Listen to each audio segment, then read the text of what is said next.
guard against the acquisition of unwarranted influence, whether sought or unsought, by the military-industrial complex.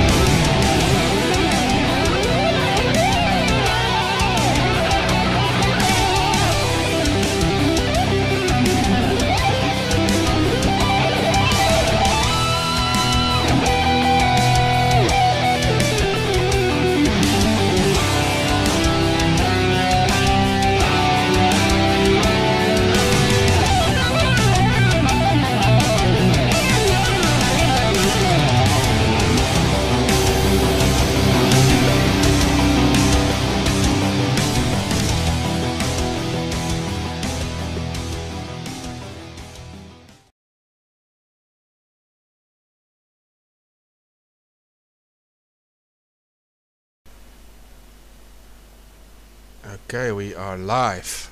Welcome back, everyone, and thanks for listening to Anonymous Bites Back. As it's titled, this is a whistleblower special, so to speak. We'll talk about free press, whistleblowers, free Assange, of course, cyberpunks, and other initiatives. We have a special guest. Now I really hope I pronounced it okay, but this is Milosz Matuschek.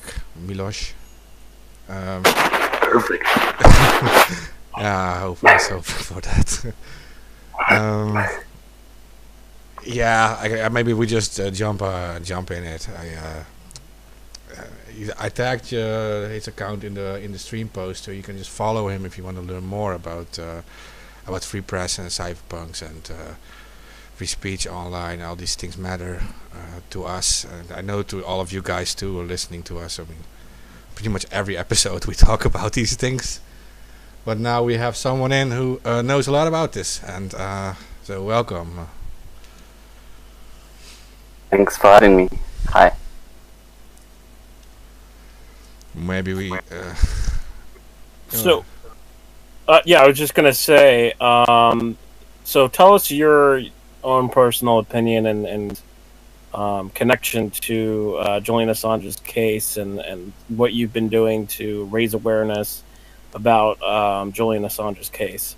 Okay, so, well, just to say a few words about me, I'm a lawyer. I'm a German lawyer. I started my career at university, and I was basically in Paris for the last 5 years teaching at a law school, at the Sorbonne Law School.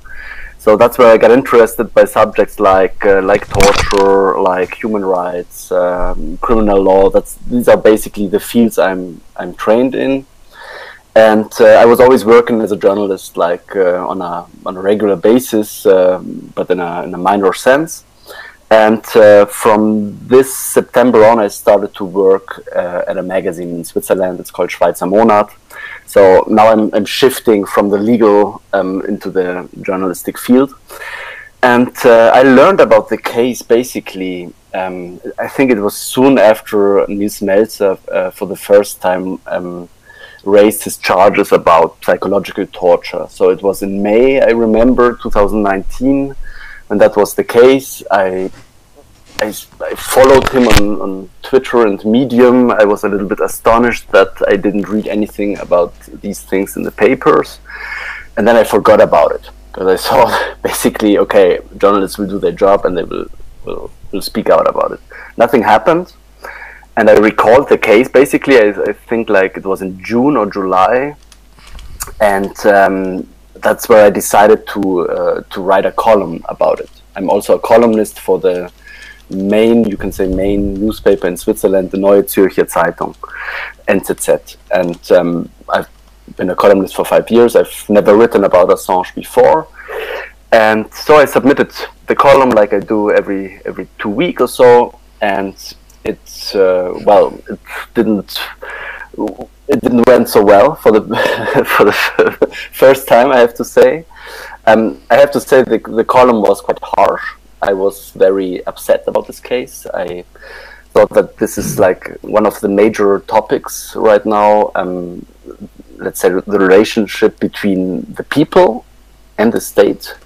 I had the feeling that it's kind of inversed in that case. You know, when people want transparency for making decisions. This is the basic way to go. This is democracy. And in that case, it was turned upside down. And I was feeling like, okay, this can't be true. This can't be really it. Let's say I'm more into I have a more radical democratic approach. I have to say, I think that basically in a democracy, every citizen is like a king. So every citizen has the same rights and has the same, let's say, right also to know everything. And of course, this is a very sensitive topic right now, because we see like for years already that we don't have the rights to know everything we should know about what happens, let's say, in wars, in the military field, when it comes to mass surveillance, and things like that. So I was let's say very much more sensibilized by the Snowden revelations also. So that's where I got into these topics a little bit more in 2013, I would say. So the column, to make it short, was the first that was rejected in 5 years. So they basically told me, okay, you can write about Assange and about his, let's say, more or less illuminative approach, but you can't write it in that harsh way, and okay, we can't accept the column at all like this. So basically, this went back and forth. I wasn't so happy to hear that, and of course, I didn't want to drop it, because it felt like, okay, now I'm coming to the interesting topics, and basically, when I write about everything else, it's fine, and now it's not so fine.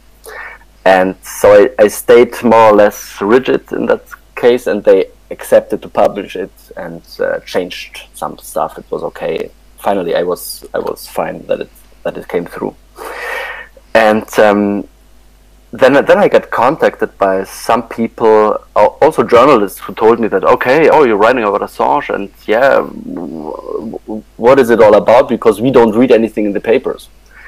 That's where I learned for the first time that maybe something is going worse here or wronger than it should be, because when journalists ask these questions, like basically we don't hear anything about it, they should watch in the mirror and look themselves up and say, okay, if I don't read anything about it, I should write about it, because it's right. It's interesting. So and then I thought, okay, maybe if no one does it, because I didn't read anything in the mainstream media about it. There was some minor articles maybe, but not very much in Germany. I started to investigate more and write more about it, and then I did some stuff for the German radio, Deutschlandfunk, did 2 or 3 pieces about it, and so on, and yeah, basically followed the case since more or less June, July 2019. Okay, well, you mentioned Germany, right? It has, compared to other countries, the privacy laws in Germany are still, I think, a little stronger. I've got a question for you, and that is, you mentioned the whole concept of transparency for people in power and privacy for normal citizens, but when do you think, or how do you feel, when did it actually change? When did this switch? Or did this? It's an interesting question. You know, Germany has a quite strong record on privacy. We even had big rallies in the 80s when the German state wanted to pass a law about, I don't know how it's called in English, it's census, when they basically want to count people. Just they make some kind of... right, yeah, that's correct. Census is correct. Census is right, cool. So they basically make a call out to people. They gave them maybe 2 pages just anonymously to answer some questions. So just for statistics, I mean, it looked quite safe. It wasn't there were no intimate questions. It was basically how many people live in your house, how long do you take driving to your workplace, stuff like this. and people were like completely upset about this in 1985, 86 when this law passed, and there were big rallies on the streets, and there was even a decision by the Supreme Constitutional Court in Germany about this, and they basically founded in that case for the first time a right to privacy in the German Constitution. So it's called in German Recht auf informationelle Selbstbestimmung. It means that you can basically decide on what data you want to give on the outside. I mean, you create your own image on the inside and also on the outside. You have your name, you have your private data, and basically it belongs to your personality to own this data in some sense. That doesn't mean legally own it in a property sense. That's more complicated, but let's say in a constitutional way. And this case was quite interesting because people looked like being very sensitive to this subject. And when I grew up, I felt like there's not so much sensitivity at all. And when the Snowden case came out, I was really astonished that it finally didn't change so much to the public opinion. At least, let's say it changed a lot still, but it wasn't like, okay, now everybody's caring about privacy. I mean, all that Snowden told us, things like that basically every smartphone can be hacked, that they can be taken control of your camera and your audio and stuff like this, that they can basically read what you write while you write it, and hack into your I don't know what else, Telegram or Skype and stuff. And this like really shocked me. So I felt like, okay, we lost basically this war on privacy. That's what Snowden tells us. I mean, we don't know anything about it.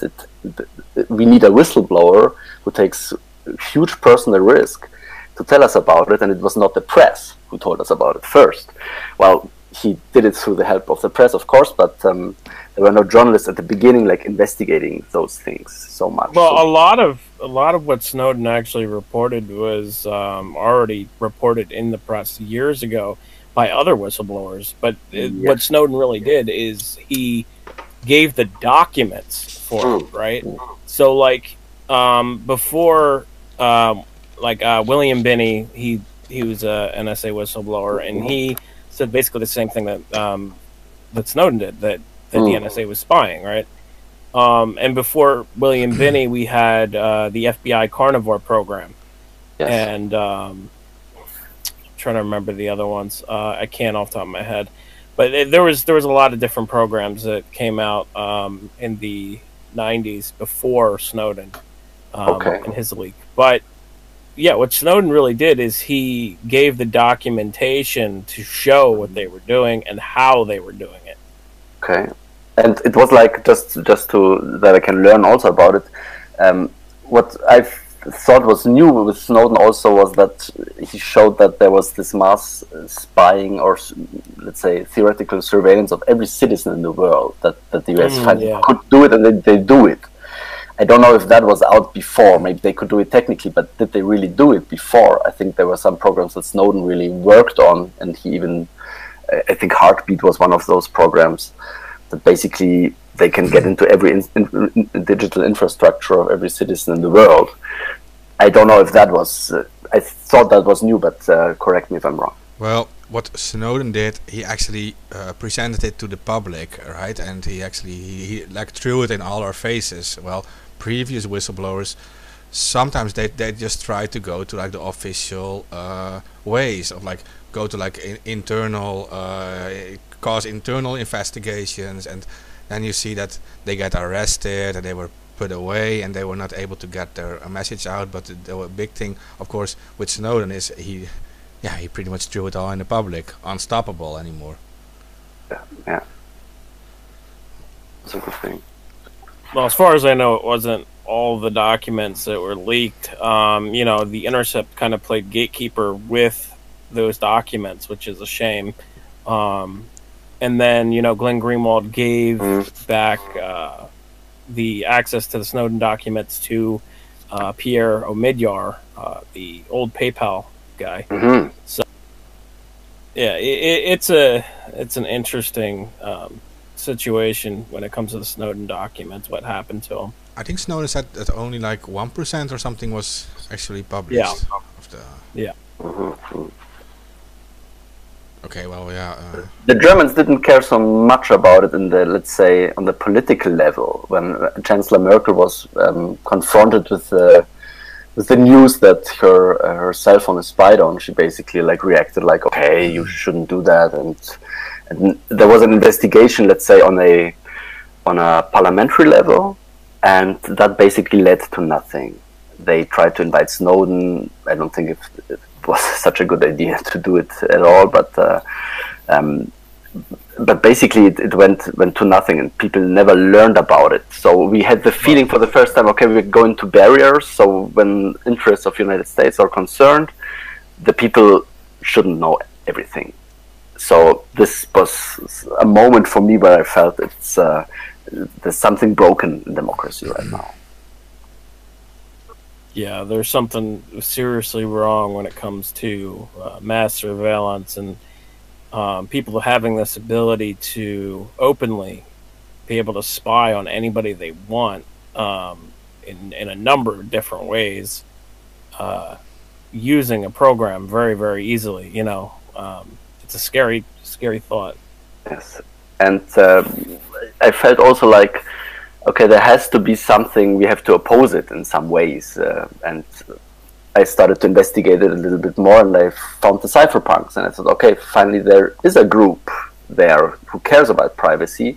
They're not very well known. The papers are not writing about them. They're loosely binded together through a mailing list, and they work on different projects. And I found this fascinating, that basically there are some very committed people who have identified this problem at the core, before the journalists, before the politicians, before the public. And they're not only complaining about it, they're not only writing about it, they're not only trying to raise awareness about it, they're actively working to preserve privacy. I found it such a noble cause, such a noble behavior. I later got to know a lot of developers because I went into the crypto space. I founded a startup, and I met a lot of developers, and I often met people that were very interested in principles and not very much on their own credit to it. And I found like, okay, these people are in some ways very, very special and very different from other people I know. They want to stay rather in the shadows. They develop stuff. They give it out for free. Mm-hmm. And why are they doing it? I mean, they basically really are the people we rely on the preservation of. They're defenders of our basic rights in that sense, and not any institutions, not the courts so much, not the Commission of the European Union. And not very much the associations of journalists, not very much the associations of lawyers. They are quite, they're interested in it, but they're not very active in it. And those people really, really understood it at the core, that they have to fight against and build own tools. And now I think we're in this prolonged wake-up process, where people start to maybe get interested more and more in privacy. They start to use certain tools. I mean, we're far away from perfect, of course, as far as the tools are concerned, as far as mass adoption is concerned of the tools. But still, it's it's like you get your first laptop at age 17, and you learn how to basically switch it on and off and play some games on it. I mean, we have to learn now that after the Snowden revelations, we have to do more than that. We have to talk about and to install privacy measures. We have to protect ourselves. It's like it's not like the 70s anymore, where you can have free love and not getting AIDS and stuff. Now we can get infected. Now we know that there's a danger outside, and I think we're now in the last 7 years or so, more and more in this counterculture thing, let's say, this fight back thing. We have to protect ourselves, and I think this is this is what the big challenge for the next years, to get mass adoption in these things. Now, you mentioned cryptocurrency and Bitcoin, and also cypherpunks. Are you aware that the original developers of Bitcoin, or who people call Satoshi Nakamoto, it's actually several people, but are you aware that they were involved with Bitcoin cypherpunks? Yes, okay. Exactly. That I learned quite late. I mean, I learned it through Bitcoin, through getting involved into Bitcoin more and more, and basically I was very, very surprised to see that this small group of developers, they created PGP, they created Bitcoin, they created BitTorrent, they created WikiLeaks, and this is like a very, very intellectually interesting group. Not only by the stuff they do in a technological way, but they're getting at the core of the power structure.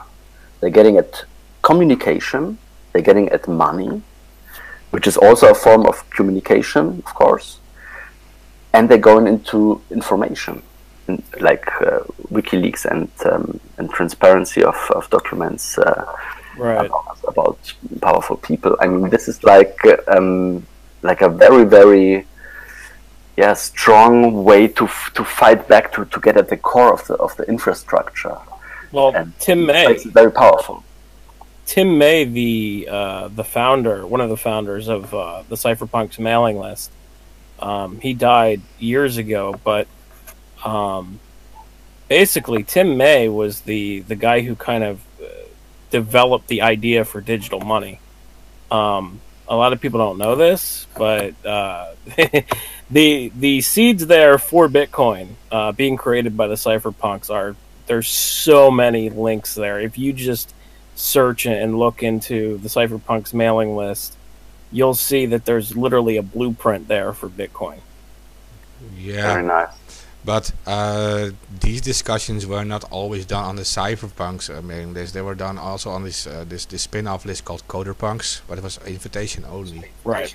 So that's why all of this stuff is not so very much public, because you had to have an invitation, right? So yeah. And the only reason I know about it is because I know somebody who kind of tipped me off on it and said, here, go read this about Tim May, and sent me a whole bunch of different things, because they're tired of the fraudster Craig Wright going around saying okay.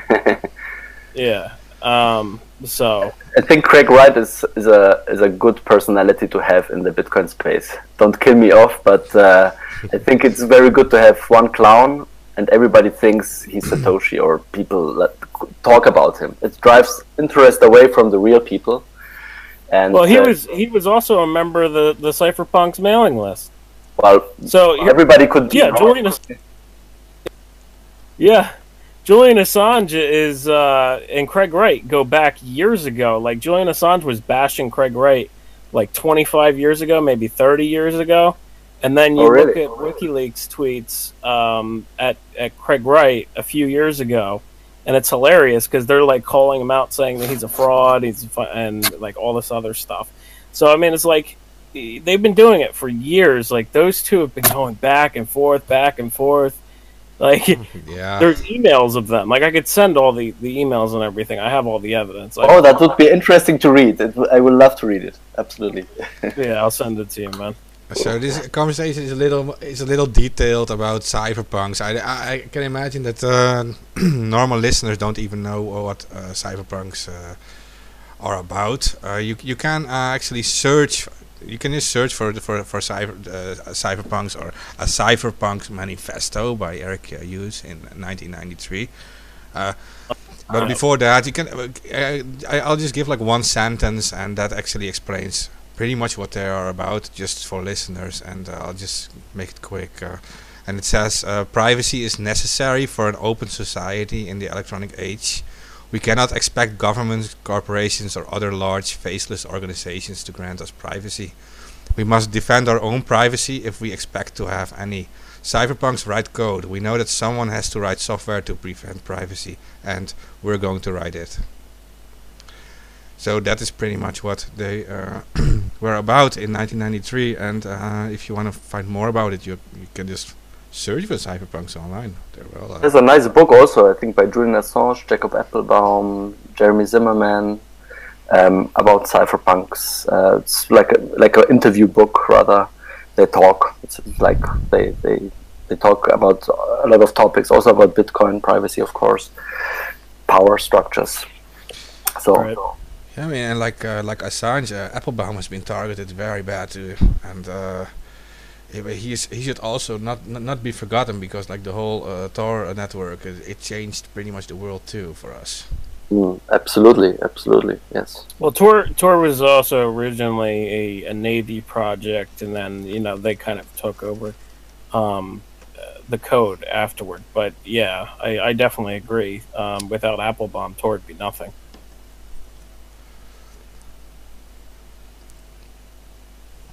Yeah, there are so many people, I think, that are today less spoken of because others are more in the spotlight, and we shouldn't forget those. Absolutely.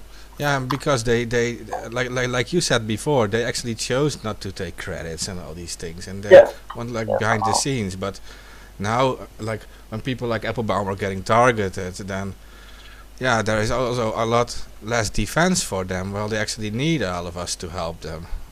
Exactly. We have to raise awareness that they exist, and a lot of people have problems because of what they did. And I mean, we see some kind of war against free press, journalism, transparency going on for years and years. And all these people suffer. They get controlled at borders. They get searched all the time. I think this is like really something that changes, and people should know about it, that this happens all the time in the West. This is like really our moment of truth, I would say.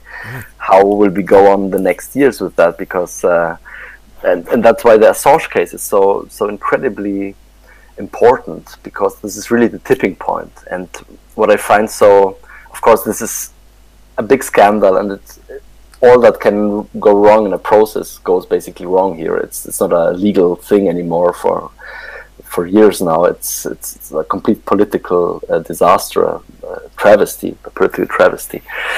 But what I find so interesting in it, that even though there's so much suffering in it for a lot of people, for Assange, of course, at the most, Chelsea Manning and others, but it shows that even in this moment of suffering, WikiLeaks is still revealing the core information it has been revealing for years.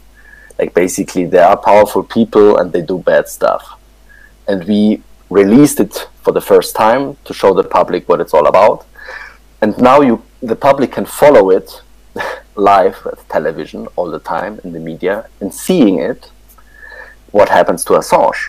I mean, he's revealing by his case right now also, let's say, the behavior of this power structure. And this is like a bizarre form of reality TV. I mean, people see now, it's like Big Brother, like watching one guy being psychologically tortured in the West by powerful people in a prison, in a high security facility, and people can look at it and really make their own opinion about it. It's such a cynic thing to do. I think it's very stupid from the government. I don't get it at some point. I think like, okay, they will at some point maybe just stop it, because they causing so much damage to their reputation, to all people believe in. I mean, people don't only want to live in a state and don't care about the structures. They care about it, and that's what happens right now is a big disaster also for the relationship between citizens, normal citizens, and their state, because they can see it in the spotlight, that things basically go terribly wrong, and they could be the next. So this is like a very, very revealing moment, I think, now for everybody, for the media, for the citizens, and yeah. Instead, they put him in a glass box. Like, exactly. What the fuck? Yeah, he's become so transparent already. I mean, we have seen the videos taken by the surveillance cameras in the Ecuadorian embassy. You could see how pale he has become, how transparent he has become in some way himself, physically. And of course, all the information that is published about Assange, about his character and stuff like this gossip things. This is really, he becomes the crystallization point in some way, like the front line of transparency, freedom of the press in the world right now. This is a very decisive moment. Very interesting. I feel the same about that. And I like you mentioned it's the tipping point. Do you think it is the tipping point? And I personally think the support for Assange is growing every single day. It is becoming a very big thing now, and I think they are not going to be able to stop it. What do you think about that? Is it actually growing? I think so. It was. I could feel it, because when I was writing about Assange for the second and third and fifth time, I felt like every time something more broke up, something more changed. I wasn't the only one at that moment who wrote about him. I saw that other journalists were jumping on the subject, and I felt like in November or December 2019 that for the first time, okay, we could change the public opinion in some way. We could maybe gain attraction for this subject finally. And I remember I wrote in the NZZ a longer article in January. It was maybe the 13th or the 23rd. I did something on the radio on the 13th, and on the 23rd I did it in the newspaper. And more and more colleagues contacted me and said, okay, can you give me maybe the number of Mr. Meltzer, or can you put me in contact? I want to explore this case on my own. That's how I got in contact with Daniel Rieser, who was a journalist who finally published a big interview in this online magazine in Switzerland, Republik.ch. And when this interview came out, it was like a new wave of let's say fresh air in this case. Like someone opened the window and said, okay, let some fresh air in. Then the press machine, I would say, in Germany started to work too. So I think we broke it up from Switzerland, and then it went to Germany. The Austrians were quite active as well at that moment. And then the big news corporations in Germany jumped on the subject, and we were basically at primetime news with Assange. And not to forget, of course, the rally of Günter Wallraff, investigative journalist from Germany, who published who gathered 100 more or less known people, former ministers, former vice chancellor, actual vice president of the German parliament. So renowned figures who were from the left, who were from the center, who were from the right, a little less from the right, very little people from the conservative side, let's say. But let's say some liberals and some leftists and some conservatives joined together and basically said, this is bad things going on. And they did a press conference for 1 hour in Berlin and published their letter of support. And of course, there was the signatory list, and it started in the beginning of February. And this helped a lot too. This basically gave a lot of journalists the feeling like, okay, we are on the wrong side of history. I mean, we need a press conference by former ministers to tell us that there is something going wrong. I mean, this was for me the second revealing moment when I thought okay, now that journalists should have gotten it really, because others are doing their job. They're really bad at what they should do. And but this opened the space. It cleared the space, and a lot more people wrote about it in a positive way. They basically heard to what Mr. Melzer was saying about the rape allegations in Sweden and things that were going on for years, and basically this broke things up. And from that moment, I felt like, okay, now we haven't won the war, that's for sure, but I had the feeling that this can't turn into oblivion again. Now the press is here. Now they can watch basically what happens at the court as well. What they don't do, we have to admit, in a let's say sufficient way at all. It's a disaster. It's still a disaster, but at least they write about it, and they can't say now that they are not spot on, that they don't know about it anymore. So from now on, I'm much more optimistic, but we still have a long way to go. I mean, it's like I compare the Assange case always to the Dreyfus case. Maybe I can say something about this later. Just go on with your questions. But it's the same structures. Like there's the pro people, the contra people, and everybody has their opinion, and everybody has read something, and now it's like, on which side are you on? This is the question that is asked right now.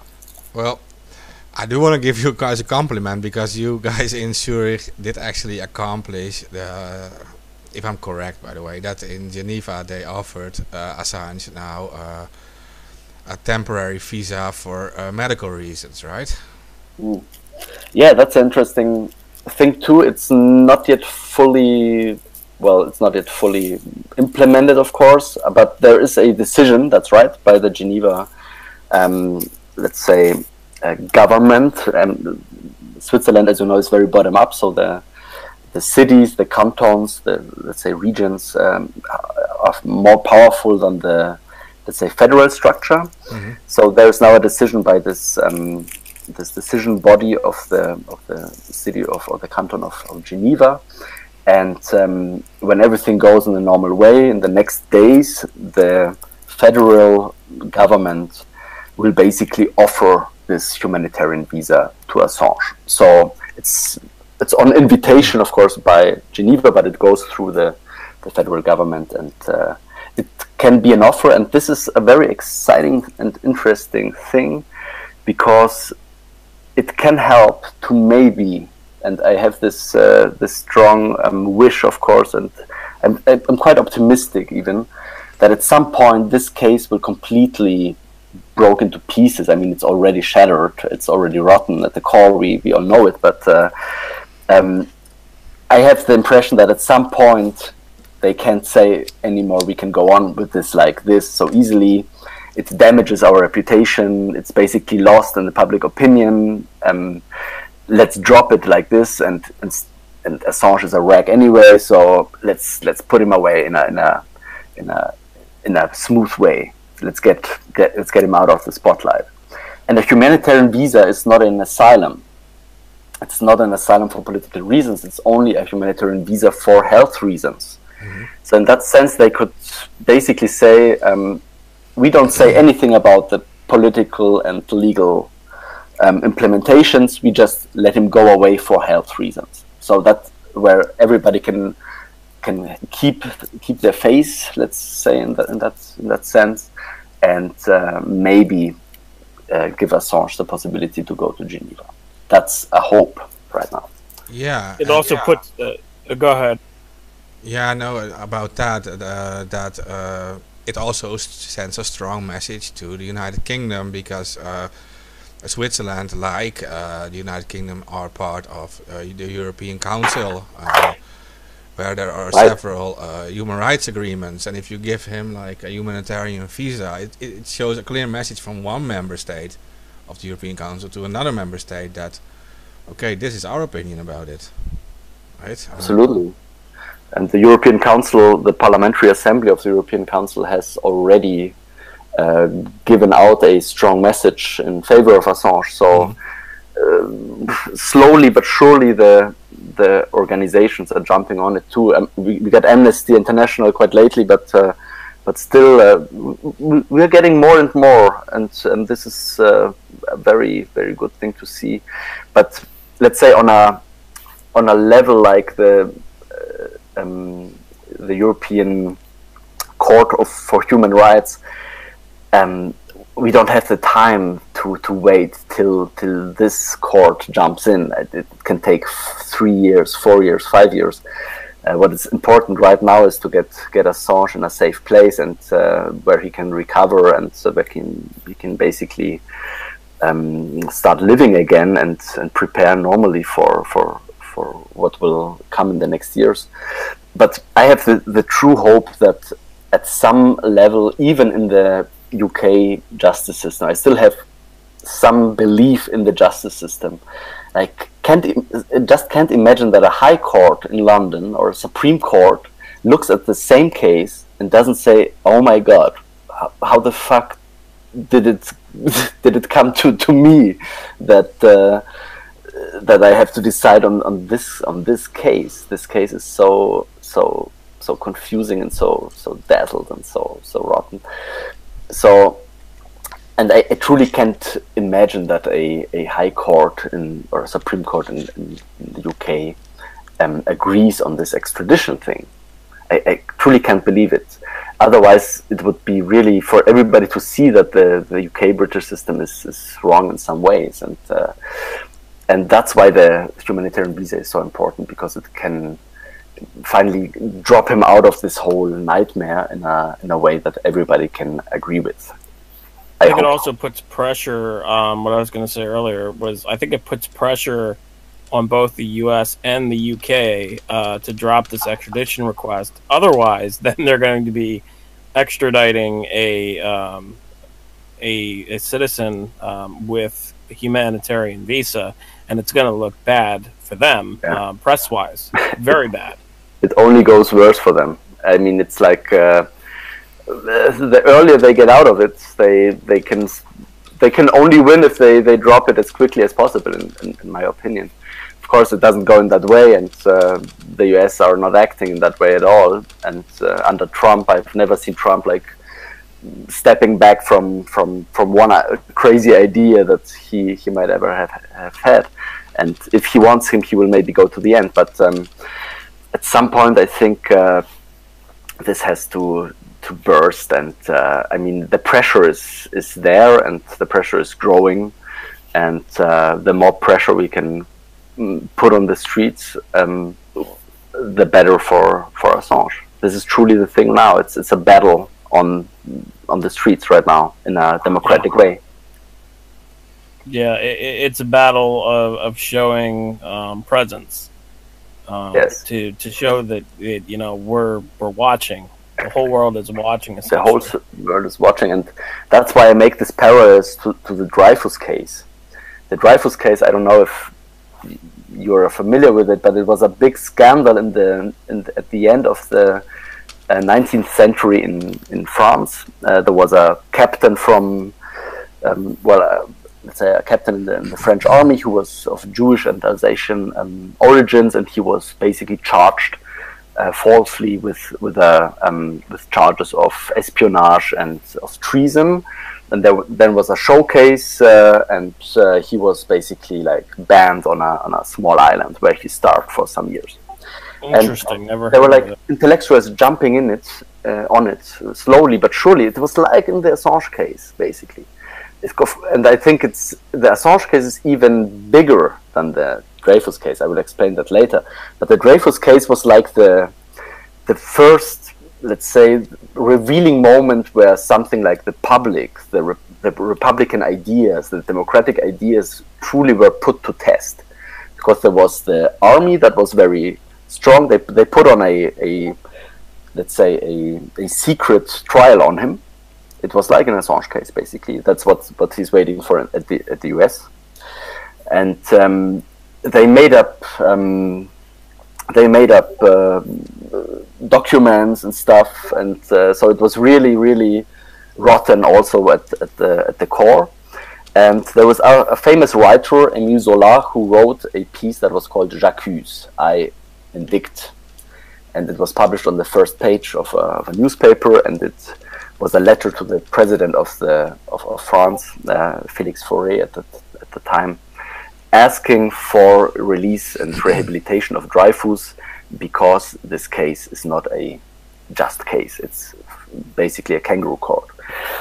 And this stirred up the public. There was a really true discussion about this case. It really put the existence of France to the to the scrutiny of the public eye. It went around the world. Even Mark Twain wrote about it in America. And so it was, let's say, a first true big public event. And a lot of people say that was the moment where intellectuals were invented. Public intellectuals were somehow coming to the scene. You could be powerful. You could be an own powerful player as a writer with your own ideas and with your own style. And finally, to make it short, there's a movie about it, of course, right now, the Polanski movie J'accuse. If you can watch it, try to see it, and you will see a lot of parallels to Assange.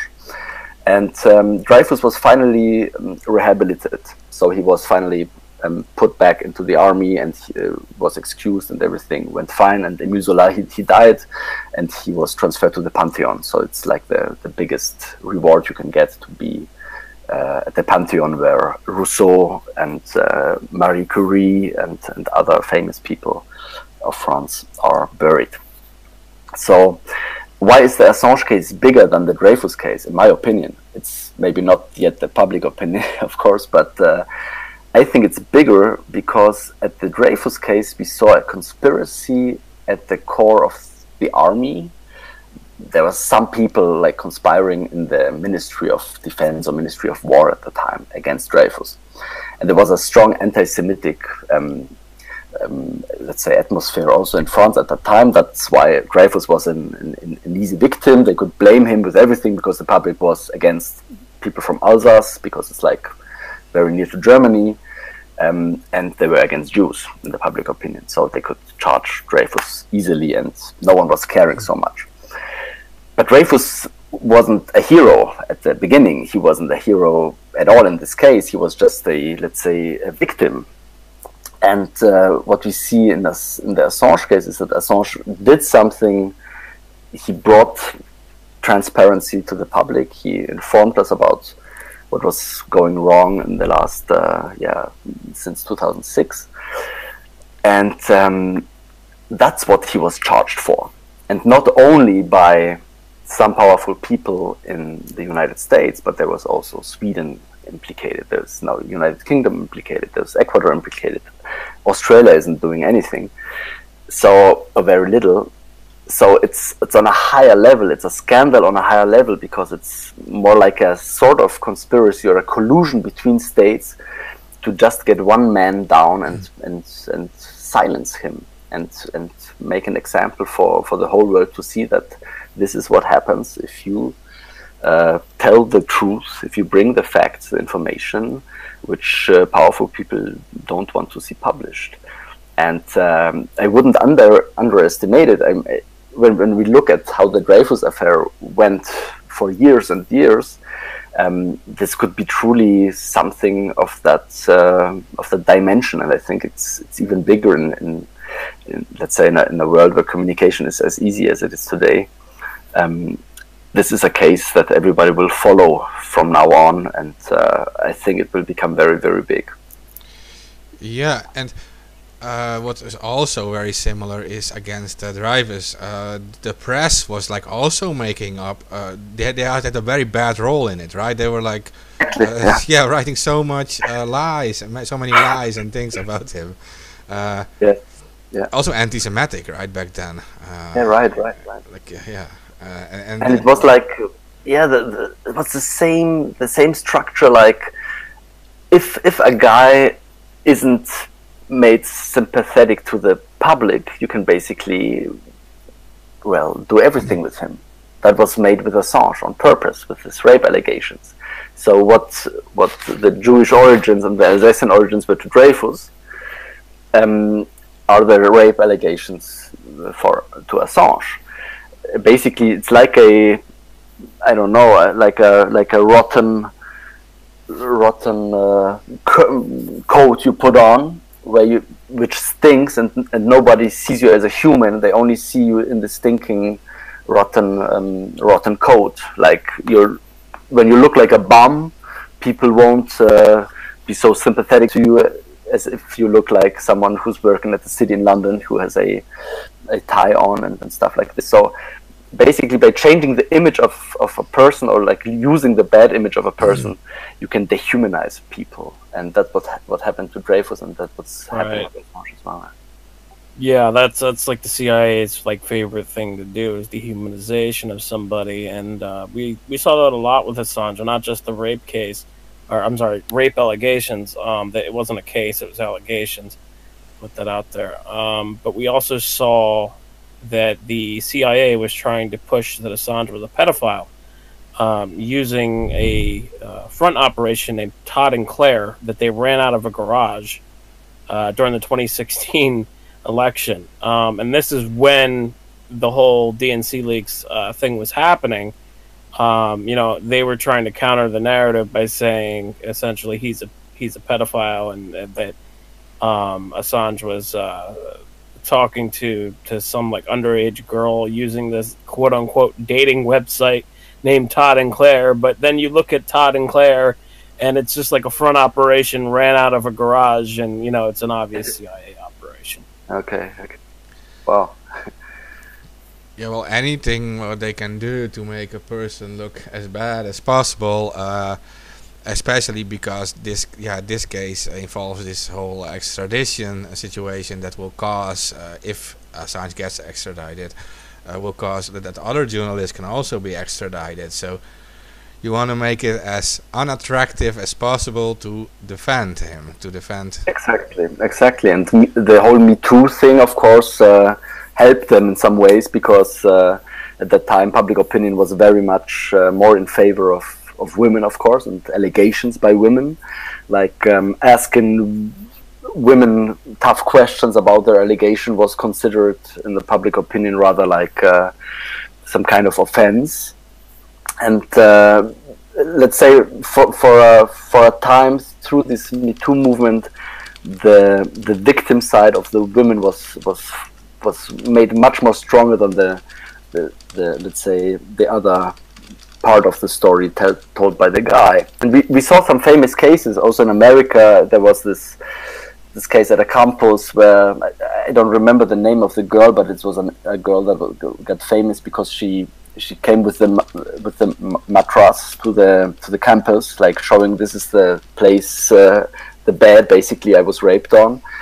And at the end there was no rape case at all. So, and there was a lot of stigmatization for some guys who basically chopped some allegations and were burned at the stake. So we are as humans still in this very dangerous, non-civilized. We're sometimes civilized, sometimes not, and it's very interesting to see how that shifts and how it can be shifted through public opinion and through state propaganda that easily. But now we took the power back in some way. It's getting better. But lately it came late. I mean, we are like 9 months late, more than 9 months late, 10 years late. Hey, well, another thing, like we talk about Assange now, but we also talked about Snowden, right? But Snowden is still there in Russia. How do you think that is going to? I have no idea. I hope he's fine there. I hope he's safe.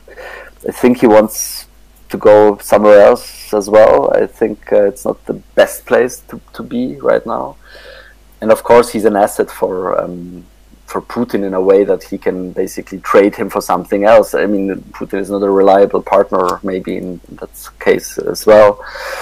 And it's not a comforting. It's a scandalous situation, of course, for the West that a whistleblower who told us the truth about state secrets, who were basically harming our fundamental rights, is not safe in the West. He's in Russia. This is not the normal situation.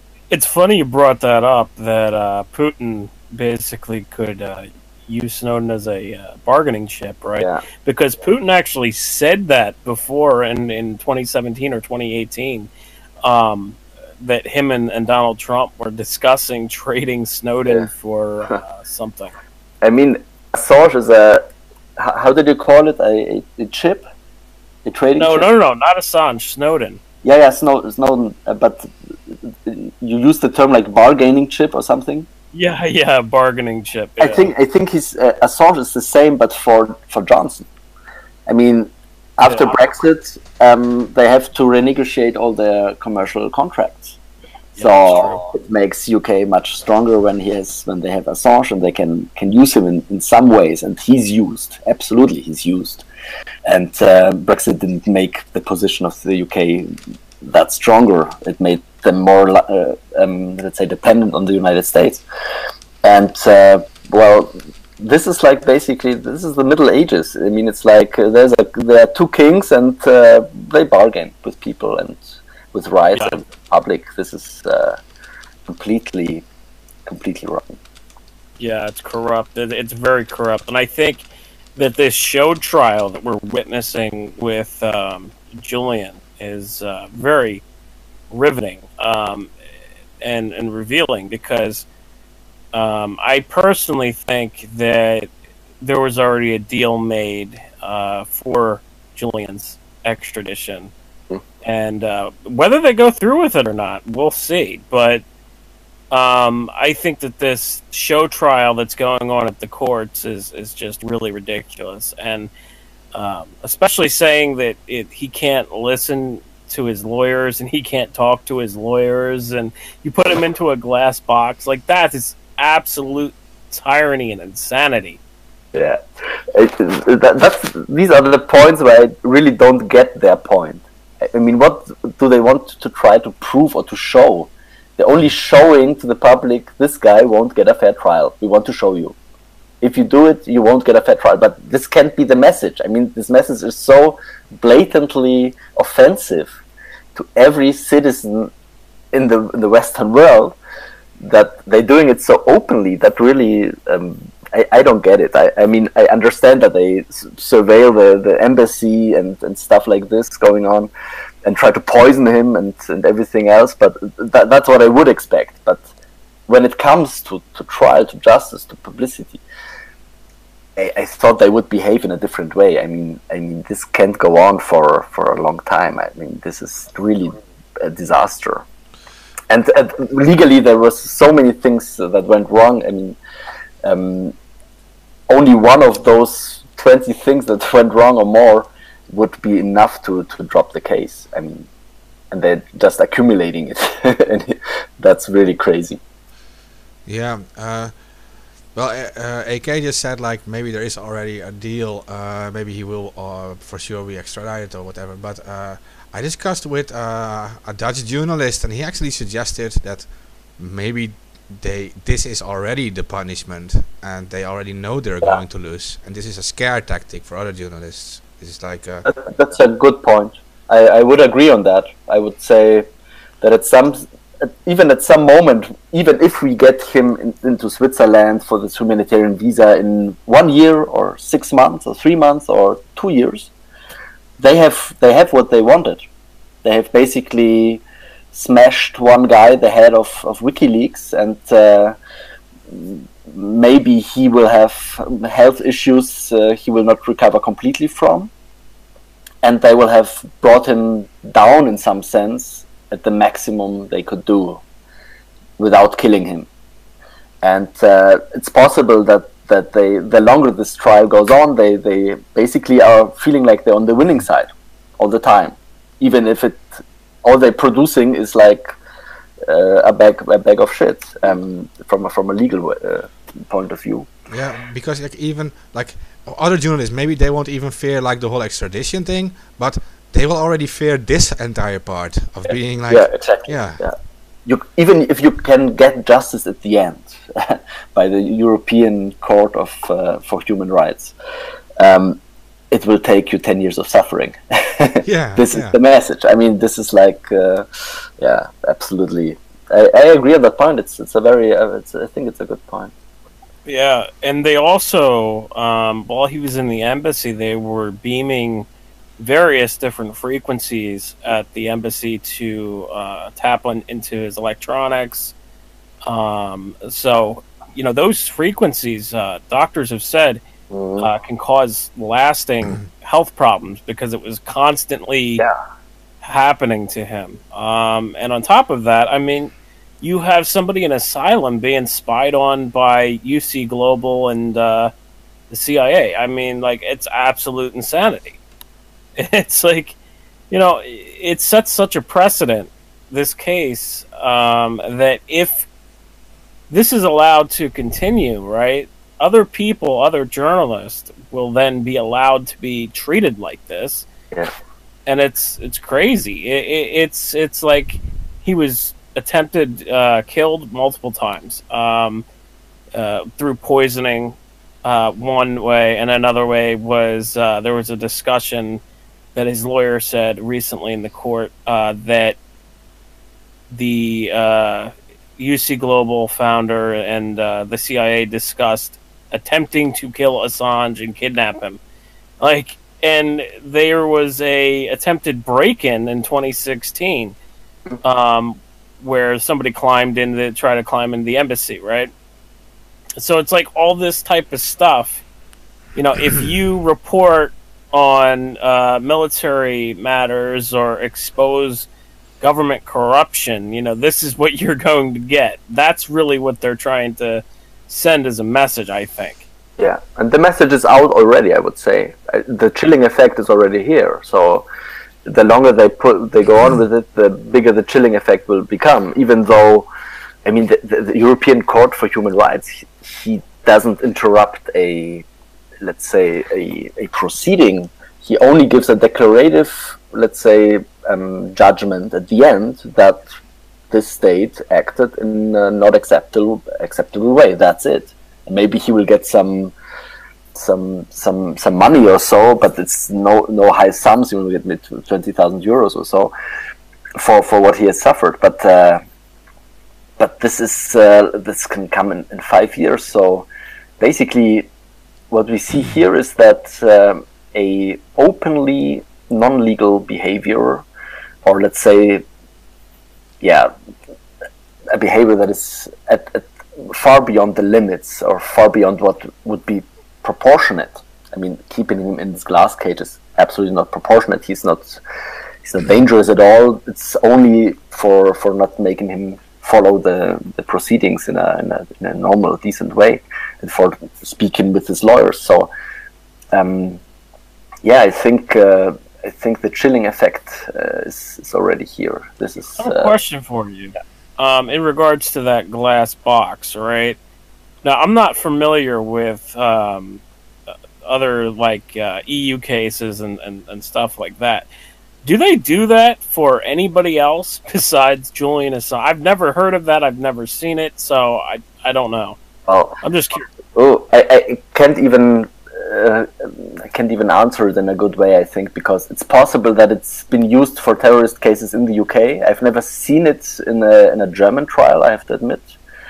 But maybe there are like some courts where this happens too. But I've never seen it openly. I think in a picture or something, and definitely not in a case like this. I mean, this is completely a precedent. This is completely new.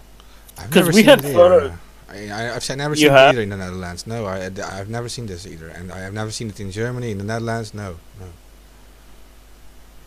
Yeah, because we saw a picture that was leaked out, and I was just like shocked by it. I was just like, "What the fuck is going on? Why is he in a glass box?" Like, I've never seen this before. Absolutely, and I think that this is where another principle of procedure is violated, because basically you have to have equal arms between defense and accusation, and when the accusation part can always ask every question and they can talk with each other in a normal way, and the defense side can't do this all the time. There is an asymmetry here. It's a very visible asymmetry. And well, this is basically, it's not only about humiliating one person behind a glass wall, it's a clear violation of this balance of arms between accusation and defense. This is not correct. It shows maybe in some way also that they think on the accusation side that the case is not so strong, and that they could be more easily exposed than they do anyway, if they let Assange talk all the time with his lawyers. Yeah, I can even put it in another perspective, AK. That is that we have the International Court in The Hague, right? It trials against war criminals. We have war criminals like Miloszewicz, who was in Bosnia, responsible for war crimes in Bosnia, genocide. He was not put behind glass. Right. He was just sitting in the court with some guards next to him, but not behind glass. And he wasn't in solitary confinement. There are pictures like showing where they lived, and it was basically they had some baby football game. They had like coffee machines, television. It was like a little apartment they were living in, basically. Exactly. And these are war criminals. So they were responsible for genocide. In Den Haag you get a trial or a sentence for war criminals that is for, like, let's say 35 or 45 years of jail. And here you have a journalist who is charged with 175 years. Exactly. This is so big. I was just going to say, I was looking at like murder cases, mass murder cases and everything in the UK, and I was like, well, they don't even put them in glass boxes. I'm like, why is Julian in a glass box? I'm like, it really seems like they put him into a glass box because they don't want him to speak to his lawyers and defend himself. And I'm like, well, isn't that against the law? Like, wait, what is going on here with this case? Like, they've violated so many laws and so many ethics. It's insanity. That's the point. I mean, it's against a lot of things that are happening here are against the law. And what I don't understand is that the judges who are basically in this trial right now are still going on with this, and they're not accepting any, let's say, information concerning psychological torture. They're like saying like it's not them to decide, but it's them to decide if they are the competent, let's say, or let's say they're in charge of taking these violations into account. Where, when not here? This is the thing. But what I don't get too is that basically the media in Great Britain don't jump on these visible, let's say, breaches of rights. Why they're not speaking about why aren't they asking the same questions you are asking right now? Why is Assange in a glass case? I mean, this is visible for everybody, and it's starting to go a little bit in the direction of more information, but very slowly. And UK is not very keen on it at the moment. Yeah, and then we should mention the whole situation about the torture. We have Niels Meltzer, of course, giving the report. The torture is not just psychological.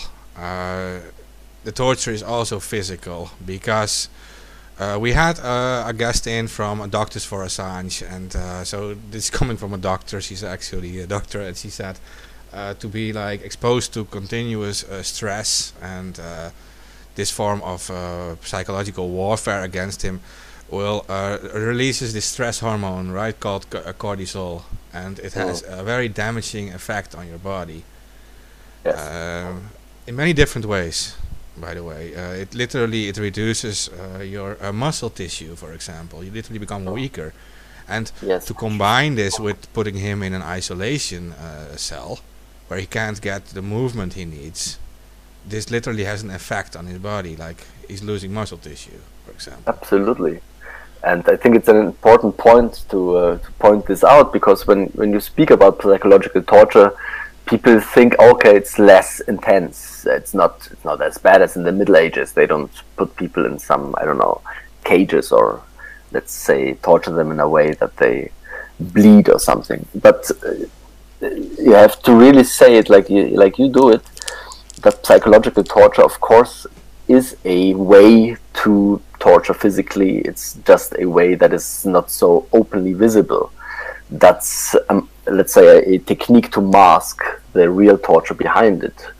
And I mean, what he's suffering through solitary confinement has a direct effect on his cognitive capacities, on his anxiety levels, on basically his mind rushing maybe all the time, and not getting clear reference points for arguments and things like this. So this can really destabilize a person up to going like effacing the whole identity. People don't know who they are anymore. And there are cases like this where people didn't recover from this psychological torture things. And this is like very, very, very alarming. So it's absolutely not only about psychological discomfort or something like this. It's definitely a punishment, and it's a very, very risky situation for him. Yeah, no, definitely. And people should realize that, and that it has not been going on for just a few months. The first reports, I think, are from before 2014 or already 2015. Yeah, Niels Melzer visited him in the embassy, and he had two medical professionals with him, and he already wrote a report about that. He felt it is a form of psychological torture. So we're talking about years and years of this going on. Right. This should have been taken into account, of course, by the let's say Belmarsh staff. That here's a person that comes already in a bad condition to them, so they have to take measures to stabilize him in a more strong way, of course.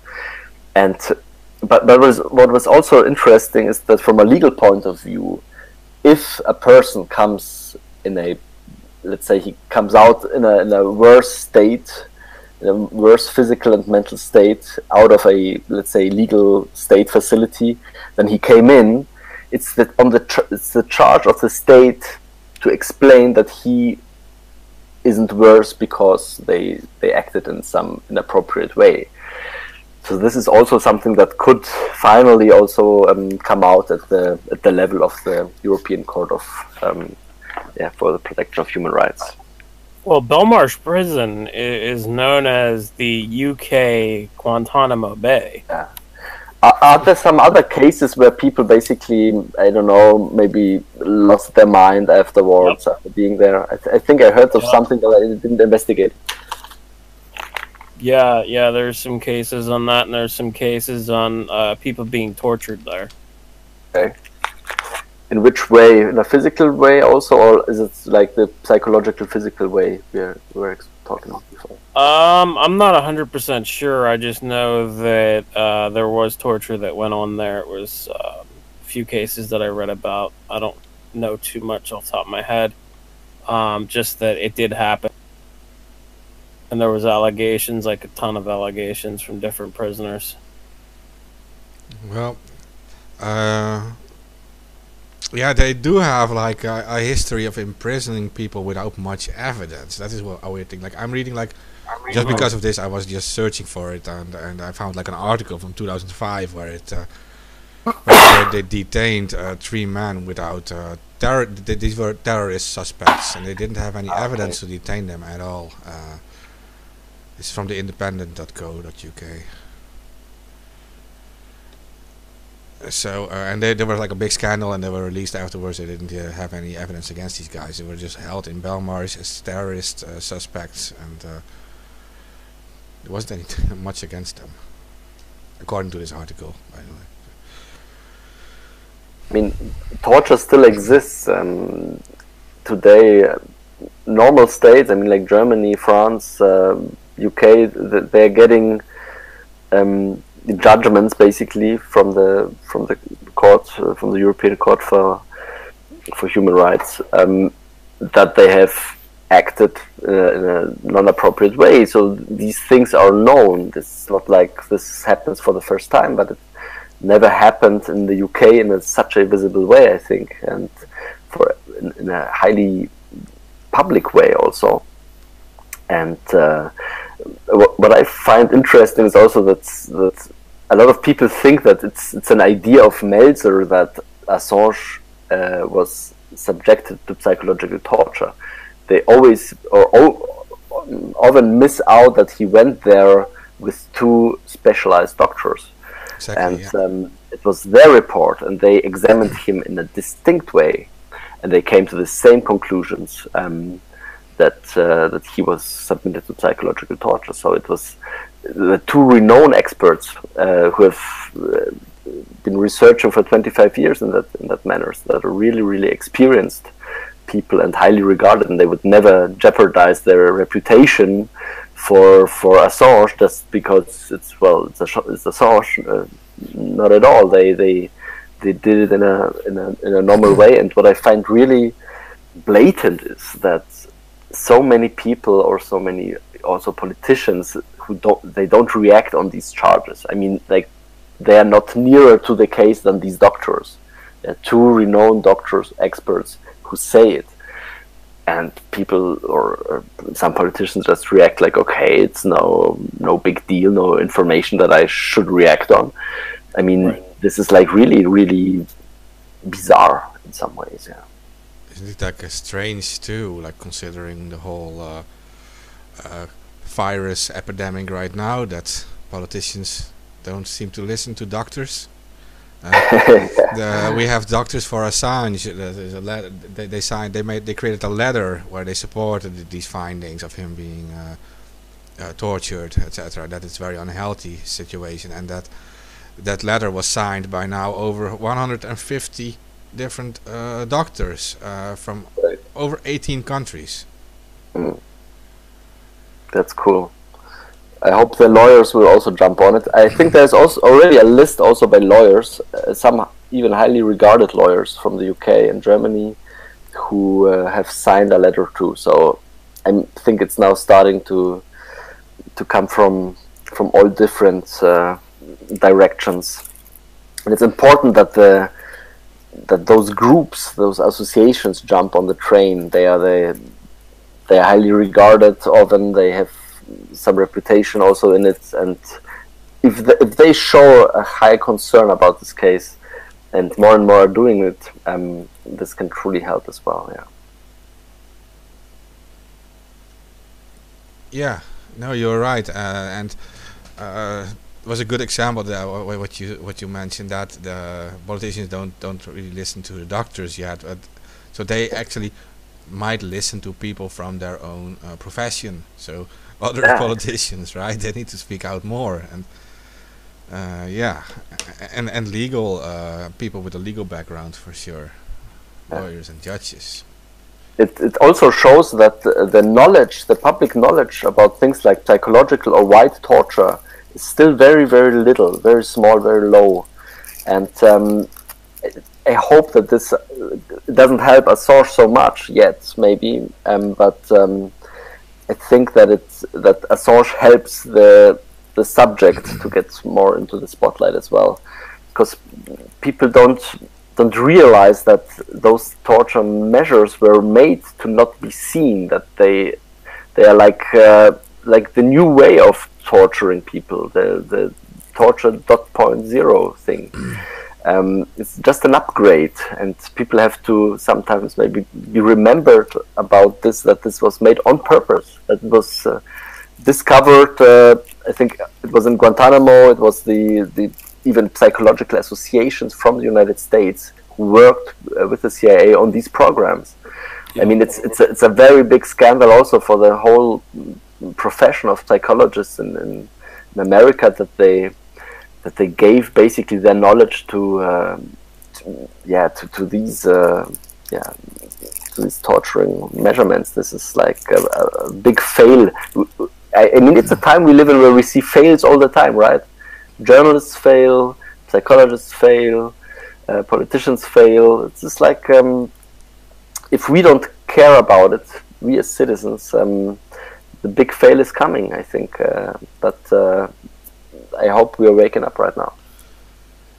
Yeah, and what listeners should realize, activists, journalists, is that this guy Assange, with his whole background, with the cypherpunks and other things, he was prepared for this. He knew what they would do to him, and so he was always prepared for the worst. But imagine if they catch you from the street, or they catch another journalist who's not prepared for this. Imagine that you won't survive this like he does right now. Oh, that's true. Like, yeah, there is so much pressure that you put on one person. This is like, it's incredible how long he's even lasting against this. Yeah. And I think if it happens to a person that is so worldwide known like Assange, it means that everybody who's far less known, or maybe only known on a local level, is much more in danger even to submit something like this, or to because I think, who will care about me? I mean, if it takes 10 years for the world to wake up to look at the Assange case, well, you can bury people basically in jail for years. Or worse, not even just jail. I mean, you could just assassinate people. Yeah, sure. Or spy on them, like having it to Assange in the embassy. And on that note, I wanted to just say that Craig Murray, who's a former ambassador to the UK, I believe, yes. He said that Assange looked like he was poisoned in court during not the last court appearance, but the one before that. Mm-hmm. He said that he looked poisoned, like he was being poisoned with some type of like nerve drug or something, because he said that he like hesitated to say his full name and all this other stuff. Yeah. And then like we see him just recently, and you know, he looks like not 100% fine, right? But he looks a lot better than he did the time before. I'll tell you that. Yeah. Is there something known about the medication he's getting? I read some stuff, but I'm not sure if it's correct, that he's getting like benzodiazepines, and which have a harmful effect. Like basically, you're working quite fine with it when you're on it, but when you put it off, you basically lose your memory. You get distracted from all. So it's like a kind of like a mind warfare drug. Do you know something about it?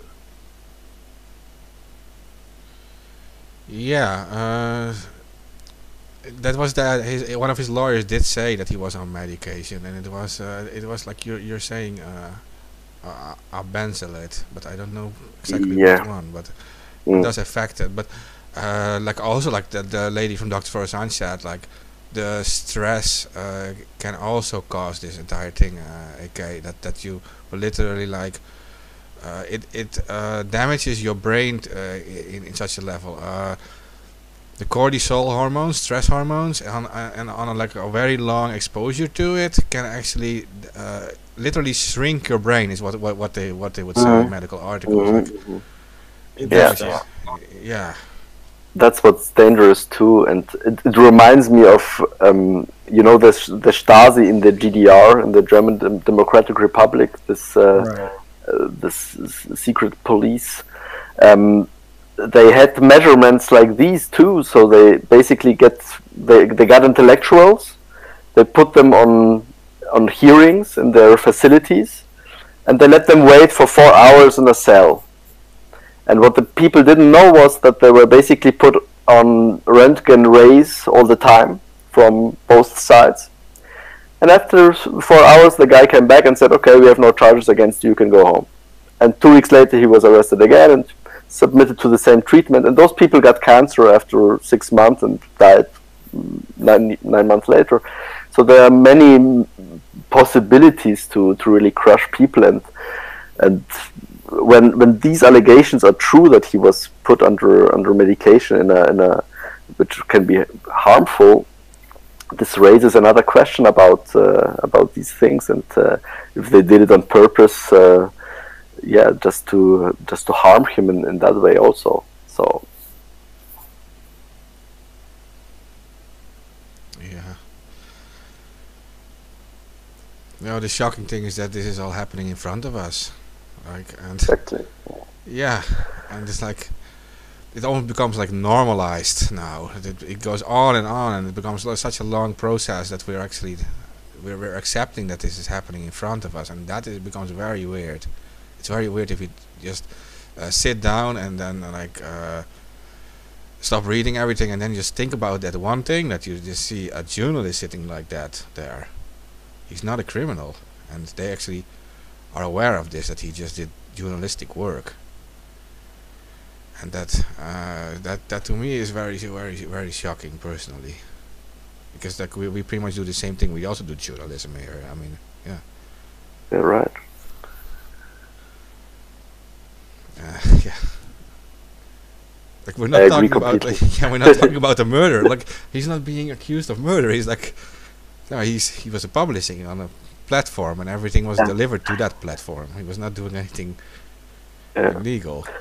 We made a little rally here in Zurich, organized by the Assange Committee from Switzerland, and I was there with the other legal colleagues, Philip Stolkin and Andreas Noll, who are working with me also with basically they're doing more of the work, more the legal work on this humanitarian visa thing, and we delivered some speeches. There were some maybe 120 people there. It was a very nice atmosphere. And Philip Stolkin, in his speech, he made this very nice example. He asked the people, if there happens a murder right now in Zurich and journalists are reporting on it tomorrow, who gets arrested? Exactly, the journalist. And I mean, it's like this. It's and that's why I think the more people learn about this case, the more people dive into it, and it's not so easy to dive into it at the first place, because there's so much information. There's still, we don't see the whole picture yet. There's still some things that we don't know enough about, of course, and so it's already quite complex to tell. It's not so easy to make an elevator pitch on it, you know. If you tell your friends about it, there's this whistleblowing guy, blah blah. He's not even a whistleblower, but anyways, people confusing him with Snowden and everything. So it's not so easy. But what people get, I think, as a narrative is that there's injustice, and what appalls them, what I think in some ways shocks them, is this blatant injustice that people who committed crimes were not sentenced, and the guy who reported on it is sentenced right now. And this is maybe the easiest narrative to sum up the whole Assange case, and to bring it to people, and then ask the follow-up question: if you want good information tomorrow, who do you think will deliver it if the price on it is so high? And then I think everybody gets it that democracy is in its core not functioning anymore, because without transparent information we can't make decisions, and without us making decisions it has to be someone else who's in charge, and this is not any democratic country anymore then. So we are really at the tipping point of I think this whole Assange case is highlighting so many things right now, and bringing up so many conflict lines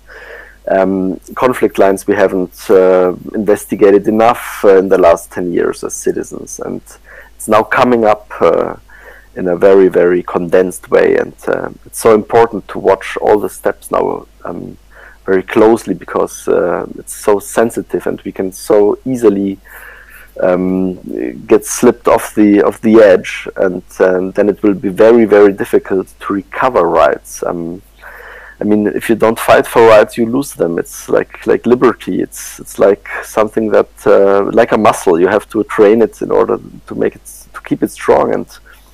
And we as citizens in the last 10, 20 years have done very little as a whole to fight back, and it was thanks to the cypherpunks who gave us the tools now, and who are working in a more let's say active way on these issues. They give us also hope. I mean, this is really something that is important for people to know, that things can change. We have the tools. It lacks maybe organization. There are many things lacking, of course, but on a theoretical level, we can communicate in a private way. We can fight back. We can truly organize society differently with a new kind of money, with a new kind of information system like WikiLeaks. And this is like a shadow state that is basically coming to the light right now. It's like the real citizenship, really people caring about rights. And I think this can give hope to a lot of activists who normally only rally and try to change public opinion on something, but they lack the tools. And when you can show them that this is not only a movement where people express themselves and try to change something through words, but can change also something with tools, this can empower, I think, a lot more people to jump in. And for me, the whole case is not only about Assange. It's a lot about Assange, of course, and it will not finish with Assange.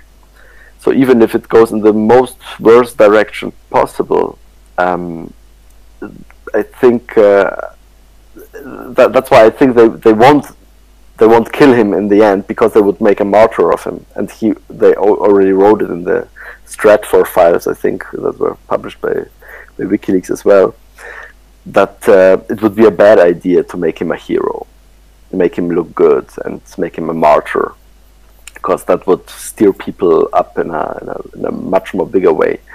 So that's why I'm also optimistic that in some moment we will get him out, and let's hope he will be still in a acceptable, good condition. Yeah, and hopefully he'll be going to Switzerland fast to get some good medical help. Yes, here in Geneva, what is the good thing also about Geneva is that they have a specialized hospital for victims of torture. So in that sense, he would be in a not only very nice and good environment, but also he would get the best treatment that is possible. And Switzerland is, of course, renowned not only for helping dissidents in some way, but also for a very good level, best level of medical help. So he would be in safe hands here. I truly think that Switzerland could be proud to have Assange here, and to show to the world that information and skin in the game matters.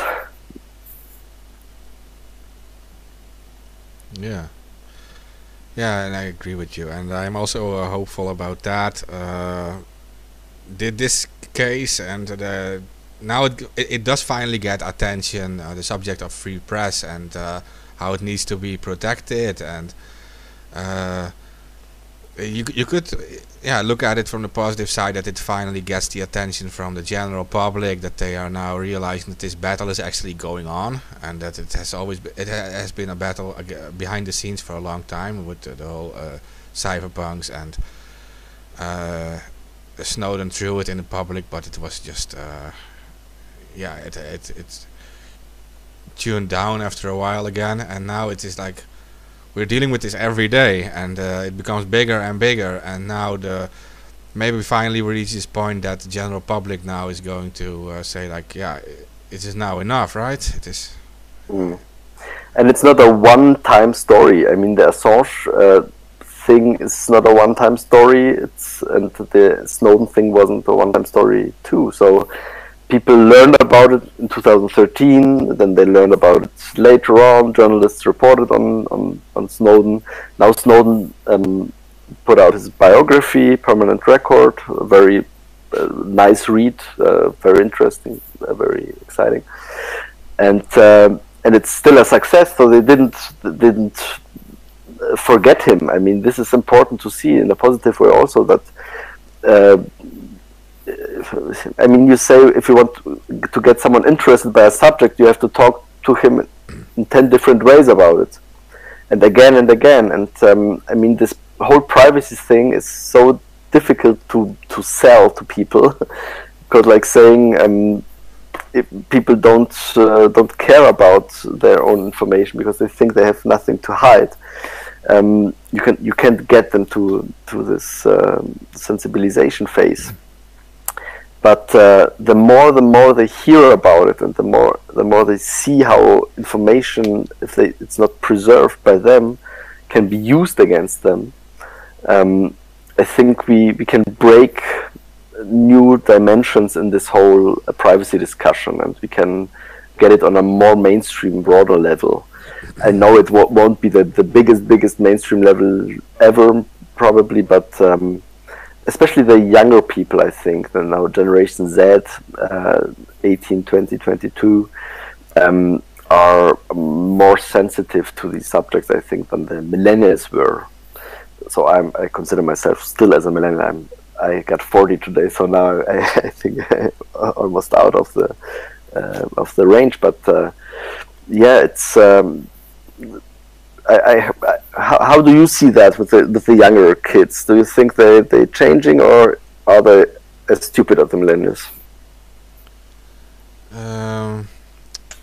Well, they do grow up with technology, but they many of the young people, they accept it as being like a part of themselves already. Like they live inside their phones. Like I travel with the train sometimes, and I see everyone in their phones. But they are actually more aware of what technology is capable of, and that is hopeful to me. Like they understand technology better, and they realize that there is actually like a camera in their phone and a microphone in their phone, and they realize they can be watched on it. And I do see people actually like putting like a little tape on their webcam. They realize it. Exactly. Yeah, we see changes. Yeah, right. And when they install WhatsApp, okay, they go to Telegram maybe, and from Telegram you can bring them to Signal. So there's this kind of development, or let's say people who explore Tor to buy weed on let's say some dark web markets. There's this kind of let's say education about not only switching on and off machines, and I hope these subjects can break also with the whole Assange case as it moves on. Yeah, definitely. And citizen journalism becomes more a thing. Like every young person now has like I said has like a phone. Something happens on the streets, they can easily record it and publish it, and in that way they come into touch with the whole concept of journalism, about reporting, and they will also come into contact with censorship, that they are not allowed to be publishing something. They will get like a complaint from like whatever, from YouTube or something, and it gets taken down. They will be confronted by it. Yeah, so more and more young people, they will all try the same thing. They can all be citizen journalists today. So that's also I met one from the German Assange committee, Bibi, she's called, and she said she's no journalist, but she was so professional in her interviews. I was thinking that I was talking to a normal journalist. She was a journalist, and she didn't recognize herself as a journalist. She says, like, I'm not a journalist, I'm just interviewing and doing. And I told her, no, you are a journalist right now. What are you doing? You are completely in that function. And she was really like, okay, cool, that's interesting to hear from a journalist that he sees me as a journalist. But I have no education in journalism either, so I just work for a magazine that is 100 years old, so that can be the difference. But what I think is also quite positive right now is that people from different political spectrums talk with each other. There is some kind of reuniting force right now, also in the journalist space, because journalists see themselves also as victims of this Assange case. They follow it now on their own self-interest, as they have published stuff from WikiLeaks, they have worked with WikiLeaks together, so they see themselves also concerned. That is very important. And I had many contacts through these cases, with people from a political spectrum that maybe I was less familiar with or I had no contacts to, and also other magazines and other newspapers. So there is more talking between journalists as well, thanks to this case. So it's also important to tighten these bonds, I think, because let's be clear that often journalists work for themselves. They are not very, let's say, collegial in a way. They're like everybody's like competing for the best story, for the best. They're quite individual, and so it's good to have these stronger bonds right now also. And I think this will open up new fields for cooperation and stuff like this in the future. So there are positive, definitely positive outcomes also.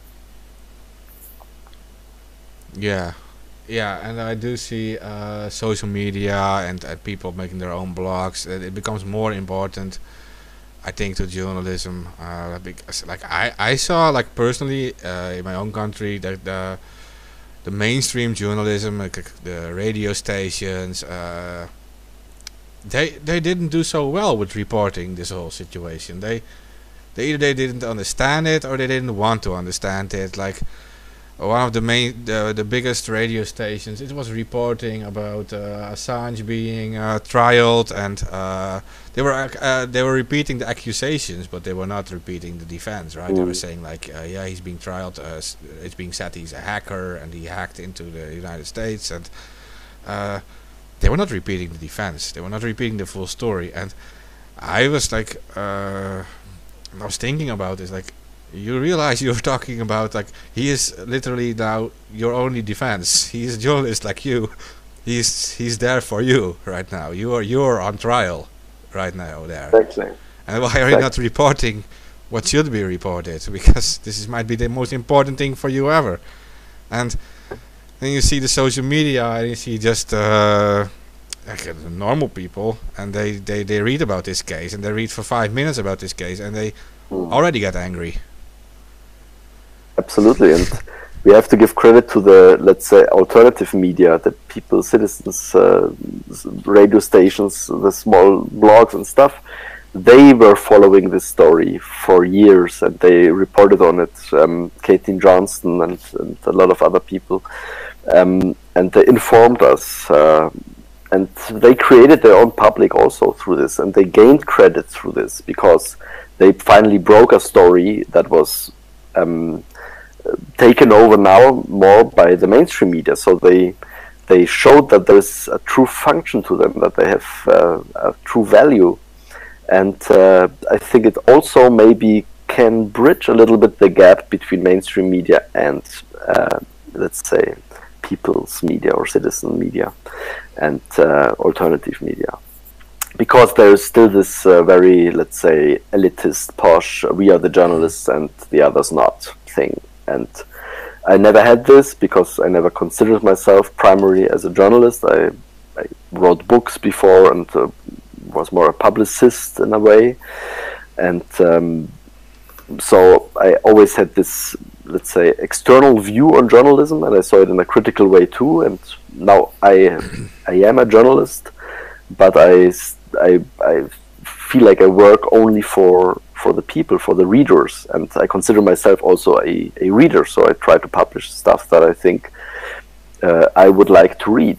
and not only showbiz stuff. And yeah, this is also a wake-up call for journalism, because WikiLeaks wouldn't exist if journalists would have done their job properly in the last 20 years. Maybe it would exist, and it's still good it exists, but the whole collateral murder thing is the best example also for this, because the material was handed before to press and normal media outlets, and it was rejected. So it was only WikiLeaks that published it in the first hand, and that truly proved also the point of interest or necessity for the existence of WikiLeaks. And I think this also has to be put in perspective in some ways. Why didn't journalists defend Julian Assange for so many years? Why were they like seeing him more critical? Okay, we can say there is some smear tactics behind it. There was definitely, but for journalists, WikiLeaks is a little bit like I think like competition on the field. And I mean, it's a new kind of competition. It's a cool competition. WikiLeaks was before the smear campaigns something that was known about, that is like new and cool. And it's like you go on the courtyard in your school, and you have all these nerdy guys in one corner, and there comes this cool guy on this motorcycle who is Assange, and he gets the girls. It's basically this kind of situation that was there, I think. Competition between classical boring journalism and this new exciting form of let's say brutal information journalism. And a lot of journalists were maybe happy that this whole WikiLeaks thing got a little bit more into oblivion, because then they didn't look so bad all the time.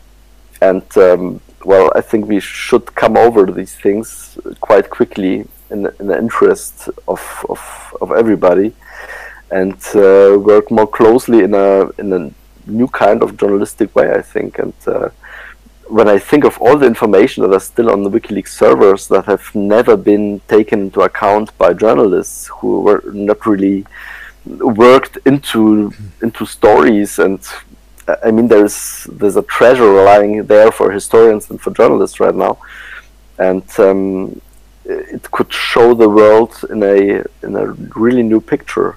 I think this is still something that must be managed at some point to tell the whole story of WikiLeaks of the last year, from the beginning till now, and all the information they have published, and all knowledge that is basically out there, and is, well, it's published, but it's not read. It's not like it's not in the brains, and that's still a job to do. And I think that maybe journalists should work on this, and other authors and publishers, and yeah, maybe even screenwriters and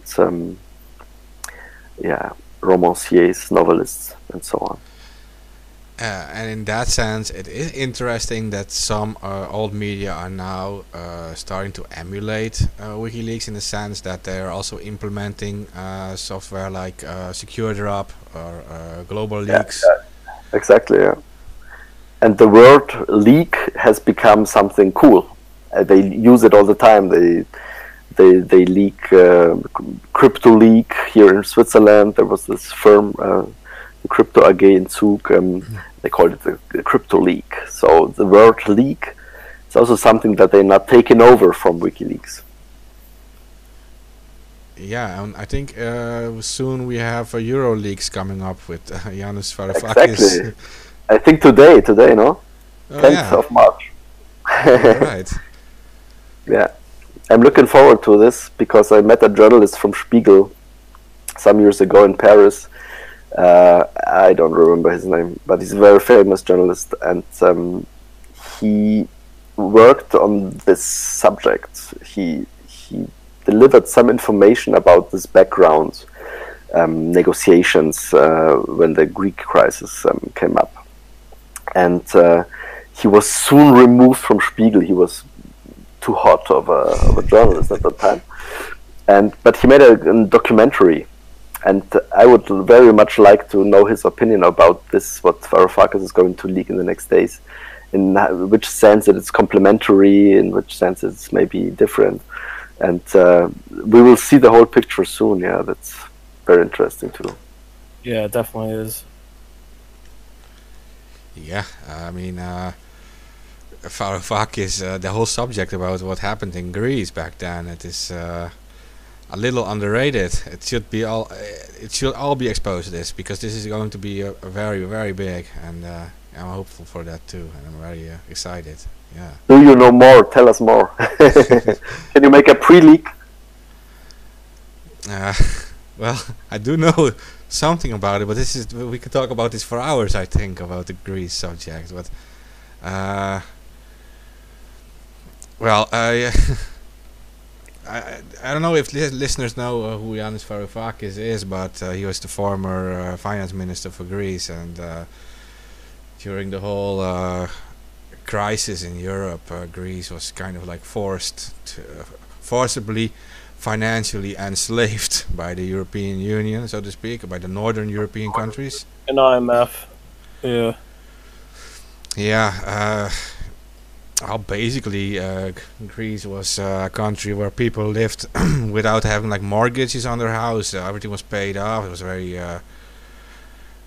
and the European financiers came to there, and they said, like, they offered them loans, right, because they had like big collateral. They didn't have any debts, so just get the expensive cars, get the big houses, and we will borrow you can borrow all the money from us. And when the big collapse happened, they were of course unable to pay it back, because there isn't really a big industry there, and so they got into trouble. They were one of the first countries to got into trouble with and yeah, the northern European countries will force you to get more expensive loans, and to keep you in that situation. And Greece wanted to leave the European currency market, go back into the Greek drachma, and Yanis Varoufakis actually created this whole plan to do that, and then he was threatened, of course, by the European powers. Back then, Dijsselbloem, who is actually from my country, who was leading the negotiators, and he said, if you do this, the currency speculators will destroy your currency, because you have debts, and when you introduce a currency, your own currency, it takes a year to introduce it well, and because you have debts, everyone will speculate against your currency, and you will go bankrupt. Your currency will be worthless, so you can't do it. So, and then Varoufakis, he actually designed a plan, and had to do with tax credits. He had a way to do it, and when he presented this, they threatened him further and said, like, if you do this plan, we will make sure that by the end of this weekend there will not be coming any money from your ATMs anymore. We will stop you from doing this. And Varoufakis, he wasn't really scared of it, but he has a party leader, and he pretty much signed a deal without him, and that's like basically the story as he gave it. But the behind the scenes talks and all the threatening and all these things, I mean, he spoke to Christine Lagarde too, for example. That would be hot. Yeah, that will be the stuff that will this will reveal a lot of things about the structure of the money system now, the role of the IMF, also the German banks that were basically so exposed in Greece. I mean, this whole thing was also a rescue act for German banks, and French banks, I think, too, were involved on a large scale. So it was not all help for Greece at all. Of course, it was a lot of help for the German taxpayer. And so I'm very curious about what this will be revealing on the structural level of the who is telling who what to do, basically, in this world. So follow the money. It's very criminal, though. That's the thing. It was very criminal at the time. I remember that the IMF basically did a bribe to Greece when all that was happening. I remember that WikiLeaks revealed that, and I think it came from him, Mark. I'm pretty sure. That will be interesting to see. Varoufakis gave speeches everywhere, and he is not like just a normal guy. He is very highly regarded economics professor. He teaches at several universities, and Right. so many people who are actually in the financial industry, they were probably his students. So All right. yeah, he doesn't know what he's talking about, and so it is very hard to discredit him in that way. So yeah. That's why it's going to be very damaging for him. If the leaks are all like, if he puts these leaks out and he gives context to it, it could damage. Wow. Yeah. Especially in this situation where the institutions are like kind of, I mean, we have this crash at the markets right now, Yeah. and all the institutions are in charge, like maybe intervening doesn't help anymore, or doesn't help. And when the reputation of the, I mean, this would concern the reputation of the institutions like the ECB also, and especially in this situation, this can like be a very, very tough thing. I mean, this can lead to a bigger crisis, even not only, let's say, crisis of the markets, but crisis of reputation and crisis of confidence in the system, of the monetary system in Europe, for example, and trust, basically. The trust issue is at stake here. So I'm very curious about how this will turn out. Yeah, if it turns out well, it could switch the battle between money and democracy in favor of democracy. Exactly. The moment right before the halving in Bitcoin, this event in May, we break the light. Maybe this can be the chance. Right. Yeah, I was just going to say on that note, buy Bitcoin. I'm not sure what else is there left to discuss. I think we brought all the important things with us. Yeah. I do want I to. think a lot of things are breaking up right now. No, I feel like there's.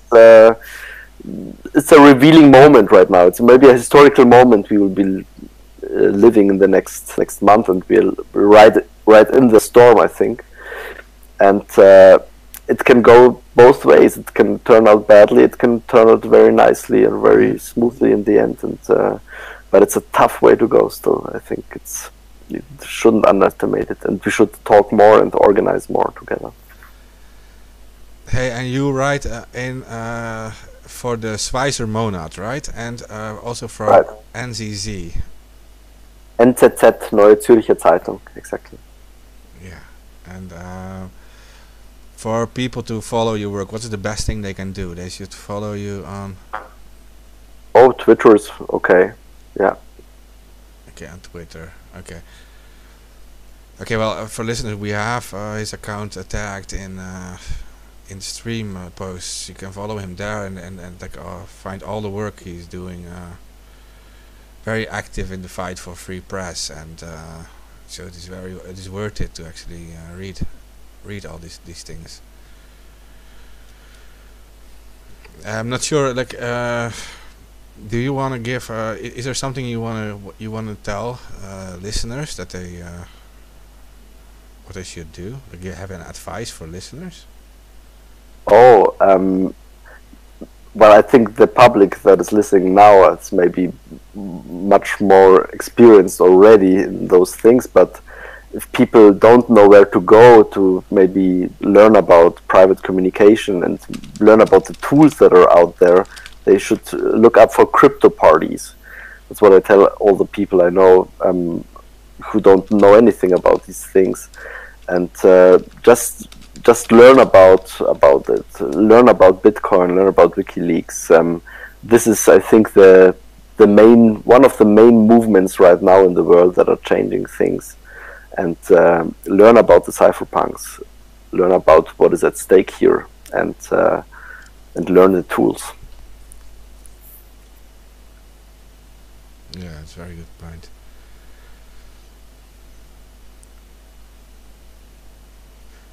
Yeah, and for people to stay updated about the Assange case, I think the best hashtag is free Assange on different social media, and advice would be to not really trust the mainstream media on reporting about this. It's very sad to say that, because they should, and it matters for them too. But as for social media, for now, it might be the best thing of free Assange hashtag, and yeah. Totally.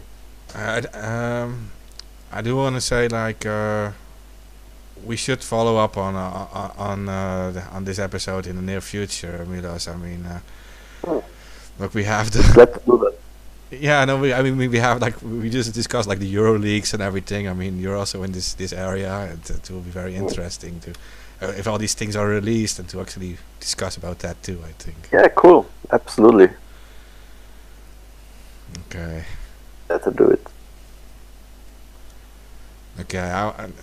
And it's nice to learn that this, if it's true that the Cypherpunk Manifesto was published on 9th March 1993, I'm very happy that it's on my birthday. That fits in quite nicely.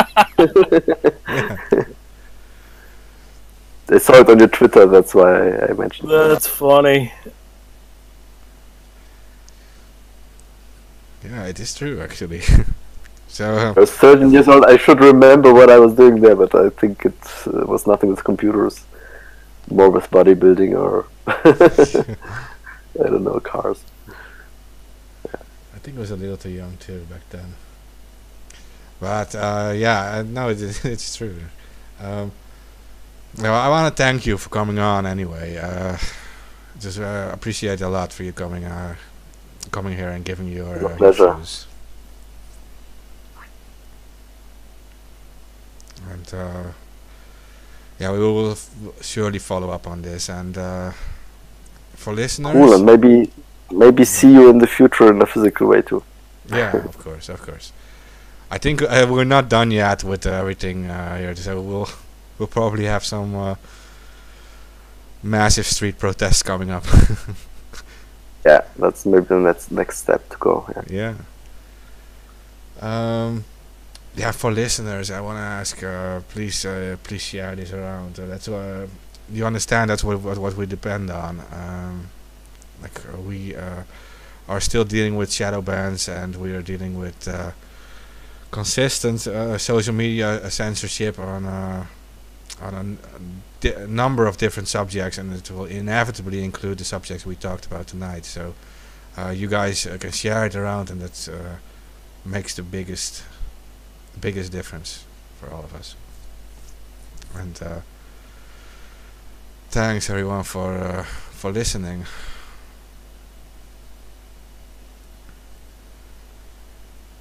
Right, thank you very much from my point too. Yeah, thank you for coming on. Yes, we'll talk later. Great. See you. Bye bye.